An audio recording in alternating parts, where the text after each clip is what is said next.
The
late Aldo Ciccolini playing Mozart on a Friday.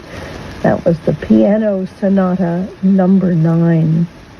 So what do you call it when things happen in a most unexpected way? Coming up in just a moment, we have music by an Italian composer. He is Ludovico Einaudi. And as I was just scrolling through the website, yourclassical.org, I discovered that there is an item about him. His music is on the way in just a bit.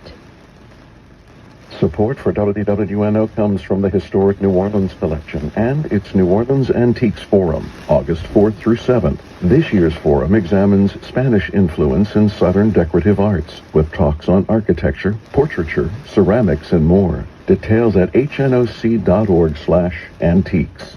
Support provided by Creative Planning, LLC, a fee wealth advisory firm solving complex financial problems for individual investors and family businesses. Randy Weishi and Michael Zavalawi offer independent advice in all areas where money exerts an influence. 504-833-5378. Hi, my name is George Dansker. I'm a huge fan of classical music and Broadway, and I know how important it is to support the arts in New Orleans.